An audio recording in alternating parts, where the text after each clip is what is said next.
Lo pernah ketemu orang yang selalu pengen jadi pusat perhatian, ngerasa paling hebat, dan susah banget nerima kritik?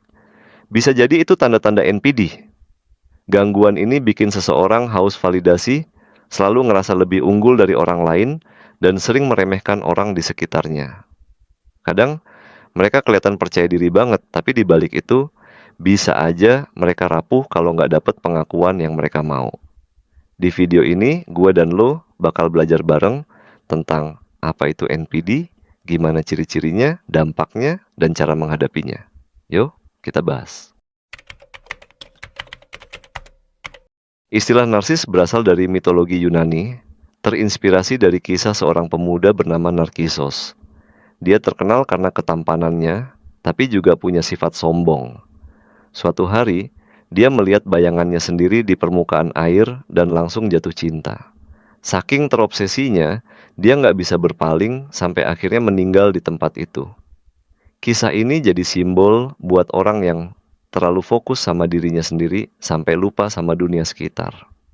Dalam psikologi, konsep narsisme pertama kali dikaji oleh Sigmund Freud yang mengaitkannya dengan perkembangan kepribadian manusia. Istilah Narcissistic Personality Disorder atau NPD kemudian diakui sebagai gangguan mental dalam DSM, Diagnostic and Statistical Manual of Mental Disorders, pada tahun 1980. Secara sederhana, NPD adalah gangguan kepribadian di mana seseorang merasa dirinya lebih superior, selalu haus akan validasi dari orang lain, dan kurang empati. Dari luar, mereka terlihat percaya diri, tapi sebenarnya kepercayaan diri mereka rapuh, dan bisa runtuh kalau nggak dapat pengakuan dari orang lain. Narsisme dalam kadar tertentu itu wajar, bahkan bisa bermanfaat buat membangun kepercayaan diri. Tapi kalau berlebihan sampai ganggu hubungan sosial dan bikin orang lain nggak nyaman, itu bisa jadi tanda-tanda NPD.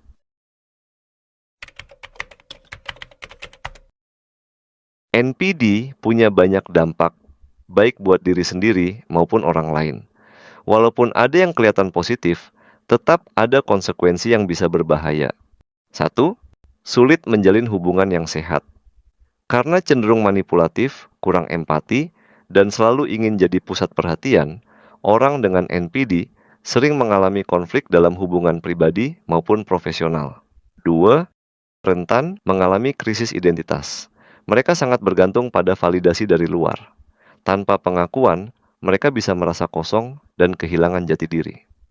Tiga, gampang tersinggung dan defensif. Kritik sekecil apapun bisa dianggap serangan. Mereka sulit menerima kesalahan dan lebih memilih menyalahkan orang lain. 4. Mengeksploitasi orang lain. Demi mempertahankan citra sempurna, mereka bisa memanfaatkan orang lain untuk kepentingan pribadi, tanpa peduli dampaknya. 5. Kesulitan menerima kenyataan. Mereka sering hidup dalam ilusi kehebatan sendiri.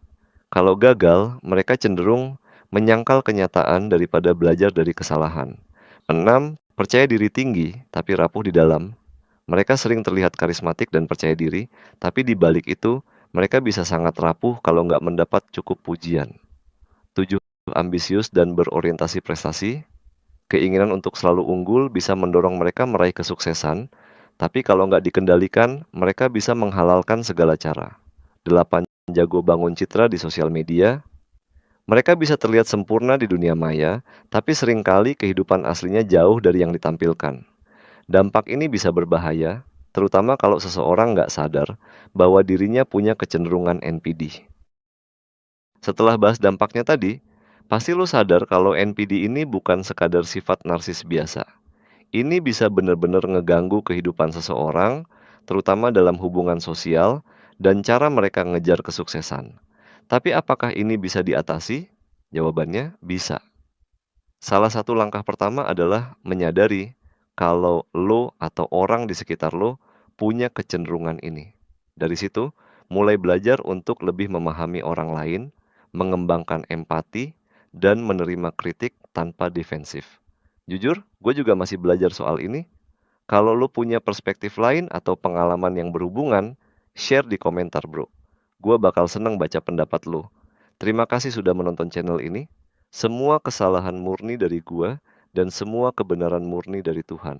Sampai jumpa di video berikutnya.